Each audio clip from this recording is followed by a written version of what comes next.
Hi, I am Tony Russo, and this is Brief Introduction from Kates-Boylston, an occasional bonus episode where we speak with industry leaders about industry topics. And we're starting off this series by speaking with members of our advisory board, which we announced in January. This week, we are speaking with Madeline Lyles, also known as Mel the Mortician.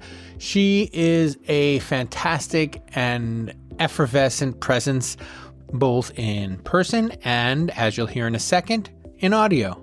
I first interviewed her because of her mortuary camp for teenagers that she's been running for several years. We'll talk about that. We'll talk about lots of stuff. And as a matter of fact, let me just get the show started. Hang around for the credits. There's a little bit more to say, but right now, here's Madeline.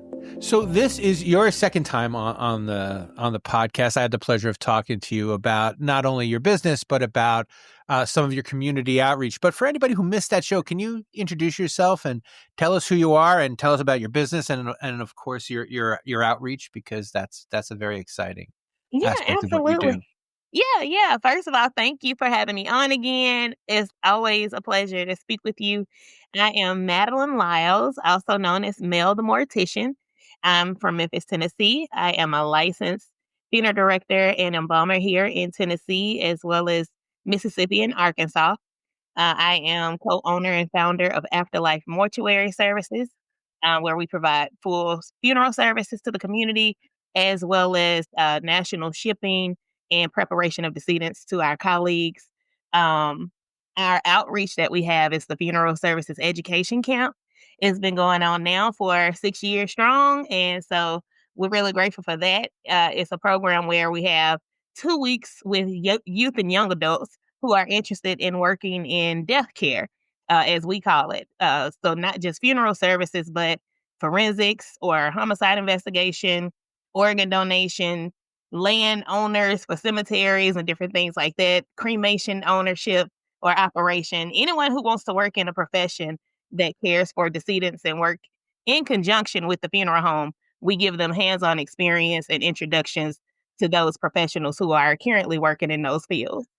You know, what's really interesting about the list you just provided, I've spoken with a couple of younger female funeral directors like yourself, and a lot of times, I guess people about your age who came up right kind of at the time where it's still like, well, girls can't do this really. Right. And so you had other jobs on your way, and they were in, did you do organ donation? You did. So I was at the city morgue. I was a Right.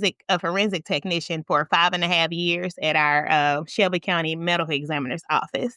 And so you know that there are other things to do with your mortuary science degree besides being a funeral director. And that's not something that a lot of people are talking about, but you happen to be one of them. So I think that's very interesting. Absolutely. It's a whole list of careers.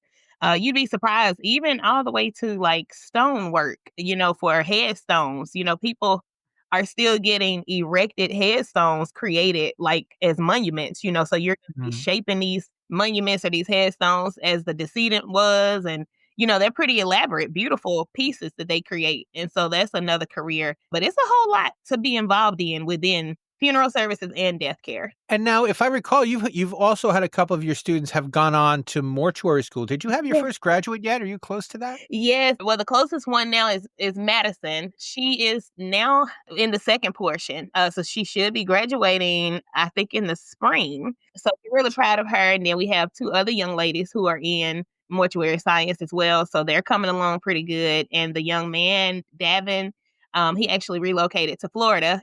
He'll come back to Memphis for summer camp during the summer. So we just love Davin, but he's into florist. So he has a florist that he has started, a floral shop. And so he's doing really good, providing, flowers for funerals, weddings, and all kinds of occasions. He's doing really well in Florida with that. So we're really proud of them all because just to watch them grow, like we met them when they were 13 and now they're 18 and 19. And it's like, oh my gosh, they pretty much, we kind of raise them when it comes to the professional side of life. Right. And something that, I mean, I guess you couldn't say when we spoke the first time, but I didn't realize that you have an amount of celebrity. We ran into each other at the NFDNMA, and it was like I got to sit with the Pope for a little while. Everyone was coming by Oh my gosh. introducing themselves. So, are you very involved? You're must be very involved in the larger community. Yeah, yeah. I get a lot of popularity. I thank God for it because I ask him to make me accessible and attractive to others so that I can share with them, you know. And so I was blessed to work with Frigid Fluid Company, and so I'm one of their embalming experts, and so I get a lot of popularity from providing our colleagues with those excellent products that Frigid Fluid Company has for embalming and cemetery needs. And so, you know, everyone knows me from pretty much traveling around with Frigid Fluid Company. So it's a great feeling and a great opportunity to serve them as well. That's fantastic. And of course, we asked you to be on our advisory Yeah. board. And that was before I even knew you were famous. That was because you were just such an interesting interview. So, what do you think about the idea of this advisory board? What do you kind of hope to see from Yeah, it? I am so intrigued and I'm so excited about it. Just to be able to bring forth so many different perspectives to other professionals from all of us on the board. I think it's going to be great for us to collaborate and just brainstorm, you know, staying abreast of things that are going on in our profession and being creative with our thoughts and ideas and sharing those with each other. I think it's going to be really great to see what we actually produce during our term on this board. Now, do you have anything that's kind of rattling around in your Always. brain? Things that yeah, obviously, yeah. But what do you feel like are like dominant themes that you think we could tackle, or you think we should be looking at, or you think I should be covering more of any of that? I would like to give attention to the mental health of morticians and funeral directors. You know, we do a lot in a day's time and we do it every day, taking on others' grief and their bereavement and being there and being that shoulder to cry on and sharing experiences with them, you know, sharing the sympathy and empathy of it all. A lot of times you want to step back and make sure you're okay. And that's mentally and physically and spiritually.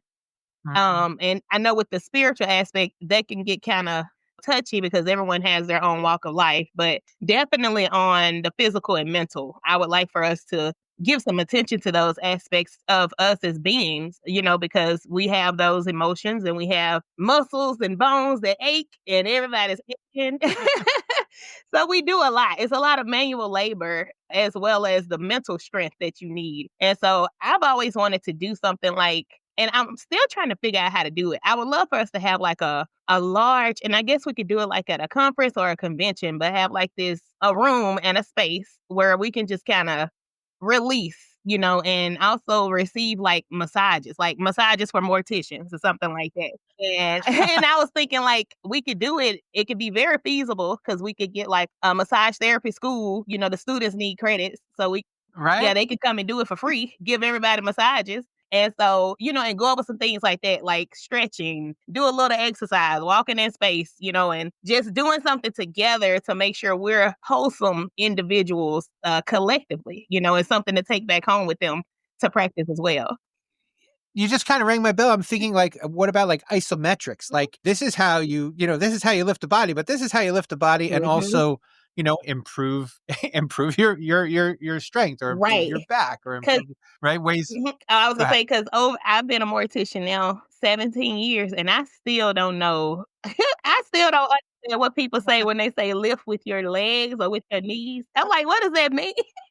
I don't know what you're talking about. I'm just picking them up. Like it goes well. Of course I feel it sometimes, but I'm like, I don't know what that means. Lift packages with your knees. I'm like, I don't get it. But That just means that your knees are still young enough that you don't know that you're lifted with your knees. I know if I'm lifted with my knees, trust me. but yeah, I think that would be excellent. Like showing us the proper ways to do things. Cause I mean, I know I'm not the only one who's not probably doing it properly. So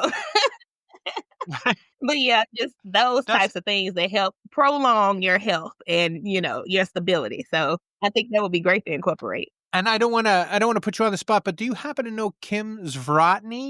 Not by name. I haven't heard her name. She runs the American side of the peer-to-peer kind of therapy, mortician's therapy group. And she's also on the board. I think she's my Okay. next guest. That'd be great. Yeah, we need to get together and put something together. Like we could have like a whole session, like an hour and a half, where we stretch and cry if we need to, and just share thoughts and feelings, and get those massages, get manicures, like just take advantage of all of that, you know. That's fantastic. And that is really all I have for you, unless you have something else for me. Is there something else you wanted to say, and something else that I didn't give you a chance No, to that's say? about it. I'm just really excited. I thank you all for considering me to be on the board. I'm really excited about it, and I guarantee this brain over here has a lot going through it to forth to the board. So I'm excited. I'm looking forward to it. All right, well, fantastic. Well, thank you very much, and enjoy the snow. We're talking in late January, and it just snowed in Yeah, Memphis. we trying to survive. Yeah, All right. thank you. Thank you. Brief Introduction is a Kates-Boylston production. It was written and edited by me, Tony Russo. We would love to hear back from you. I would love to use this bonus opportunity to play back any of our audio feedback, but we need some. So please send me some audio feedback at 732-746-0233. That is 732-746-0233, extension 709, and I will play what you leave me. We've done it a couple times before, and it's been well received. So don't be afraid. If you have something to say and you don't want to type it and you don't want to write it, just call, leave your message, and we'd be happy to play it. We will be back on Friday with In Case You Missed It. If you're a new listener, In Case You Missed It is our weekly news roundup. It's about 10 to 20 minutes long every Friday morning in your podcatcher or on YouTube, and you can find links to those. Links to everything are always in all of the show notes. But anyway, I will see you on Friday. Have a great day.